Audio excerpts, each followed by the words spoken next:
औज़ बिल्लाहि मिनश शैतानिर रजीम बिस्मिल्लाहिर रहमानिर रहीम रब्बे ज़िदनी इल्मा। ऐ अल्लाह ताला मेरे इल्म में इजाफा फरमा और मुझे सच बोलने की तौफीक दे। अस्सलाम वालेकुम जिन जान पाकिस्तान जी। ओए गोली क्यों चलाई हो? जिन जान पाकिस्तान जी, जैसा कि इमरान खान साहब को इन्होंने हॉस्पिटल लेके गए हैं या नहीं, ये कोई ऑथेंटिक खबर नहीं मेरी नजर में। क्यों कि अगर ऐसा होता तो ये फौरन तस्वीरें बाहर आ जाती।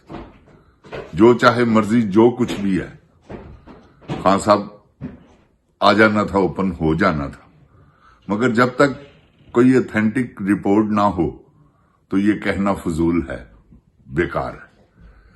जिन जान पाकिस्तान जी, इमरान खान साहब से ये इस कदर डरते हैं, इजराइल से नहीं इतना डरते कि जितना ये इमरान खान से खौफजदा है। वो क्यों? जिन जान पाकिस्तान जी, इसकी मैं वजह बताता हूं आपको। चोर जो है ना, उसके हर वक्त दिल में वो डर रहता है कि मैं कहीं पकड़ा ना जाऊं, मैं कहीं क्योंकि ये मैं आपको क्यों कह रहा हूं कि ये मेरा जाती तजर्बा है। वो कैसे कि मैं ग्वाल मंडी निस्बत रोड पे एक मोहम्मद रियाज उर्फ राजा बांदर, वो एक शख्स, वो वैसे ही मशहूर था बांदर के नाम से, बंदर या बांदर, बहरहाल वो इस नाम से मशहूर था। हमारा प्रोग्राम बन गया सेवन शरीफ उर्स पे जाने का। मैंने उनके साथ प्रोग्राम बना दिया। हम 4 दोस्त लाहौर से हम गए हैं सेवन शरीफ। पहली मर्तबा मैं 97 में। तो मैंने क्या अब देखा कि वो बसों में सफर, यहां से हम बैठे हैं मुल्तान बस, फिर उसके बाद बावलपुर, फिर सक्खर, फिर पता नहीं कहां से होते हुए 2.5 दिनों में सेवन शरीफ पहुंचे। जब वहां पहुंचे तो मैंने वो राजे से पूछा कि राजा जी, क्या वजह है कि आप ट्रेन का सफर नहीं करते? क्योंकि वो काफी केसों में मफरूर था, मुख्तलिफ केसों में।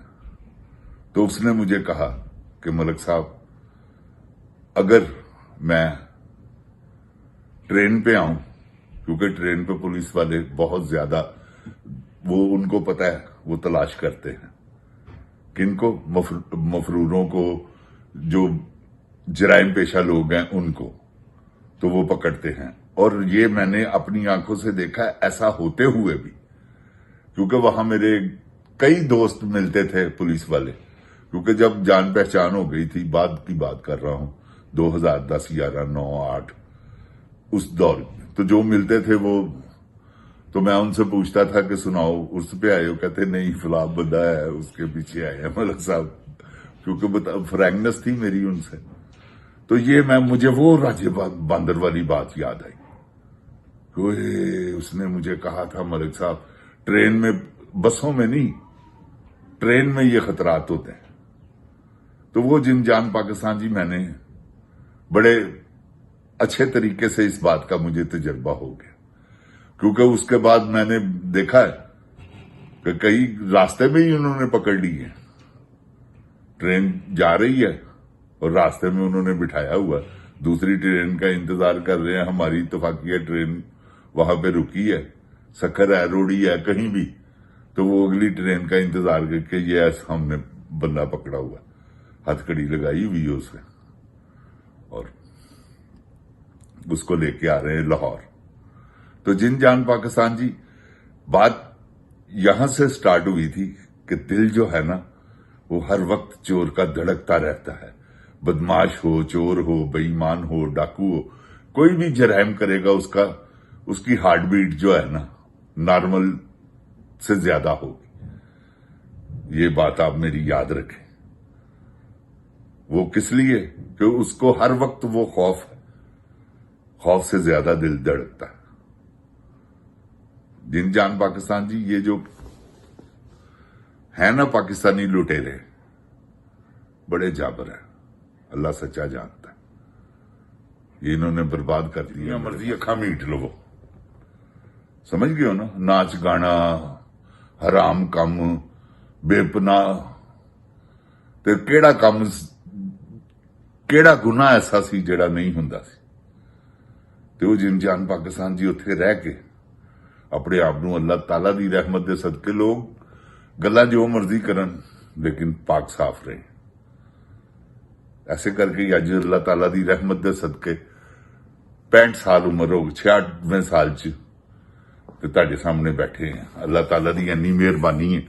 ਇਹੋ ਜਿਹੀਆਂ बीमारियां, 4 ਵਾਰੀ दिल ਦਾ ਆਪਰੇਸ਼ਨ ਤੇ ਇਹੋ ਜਿਹੀਆਂ बीमारियां ਕੱਟ ਕੇ ਵੀ ਅਲਹਮਦੁਲਿਲਾ ਅੱਲਾਹ ਤਾਲਾ ਦੇ एहसानात ने ਜਿਹੜੇ मैं नहीं ला सकदा। सारी जिंदगी सजदे च भी पिया रहा ते जिन जान जी नाल होर भी गुफ्तगूआं ते नाल सियासत भी। ए हुण सिलसिला जिहड़ा ना अपना जारी रहेगा इंशाअल्लाह। तुहानूं मजा आया करेगा मेरी गुफ्तगू सुनन दा, तुहाडा टाइम नहीं जाया करांगा इंशाअल्लाह। जिंद जान पाकिस्तान जी, दुनिया दा दस्तूर है दबे नूं दबाना।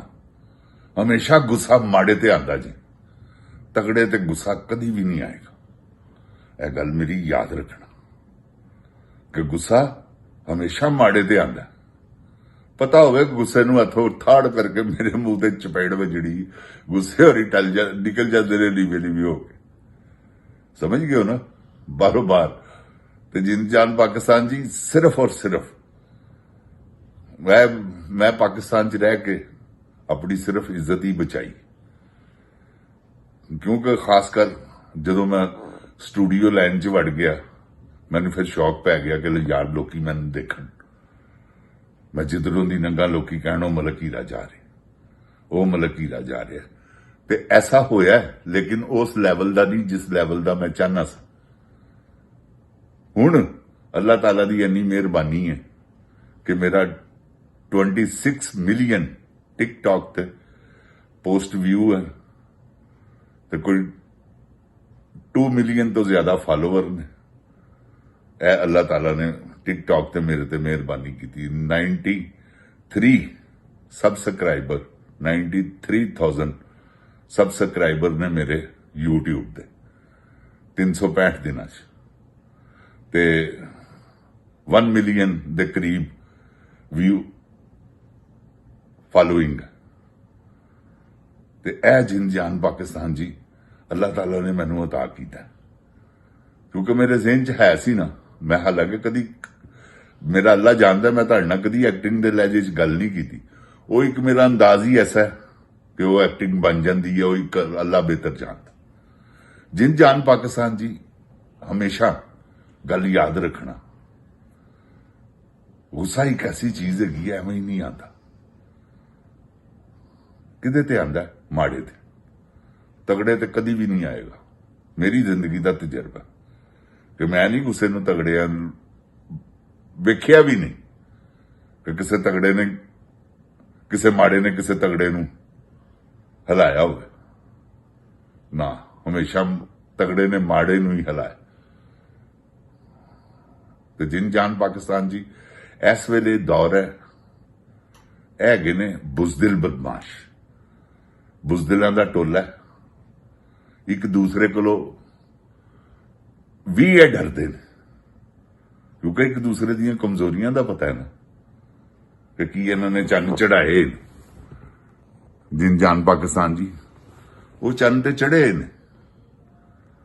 देखो ना 9 मई का वाकया, इन्हों का अपना वाकया कीता है। खुदाए अजीम की कसम पहले दिन ही कहता सी, मेरी बेगम इत्थे नहीं गई, नहीं तो मैं उन्होंने को हाँ तन जवाब दुआंदा। मैं पहले दिन ही किया, मैं कहा आप किया आर्मी। हालांकि मेरी बेगम ने थोड़ी जी मेरे नाल बहस की, मैं फिर उन्होंने कायल किया। मैं कहा मेरी गल याद रखी, जो मैं देखिया ना, क्योंकि मैं देखिया सी पुलिस वाले ते गुल्लू भट्ट कित्थों उतर रहे सन, पुलिस ਵੈਨ ਚੋਂ, ਪ੍ਰਿਜ਼ਨ ਵੈਨ ਚੋਂ।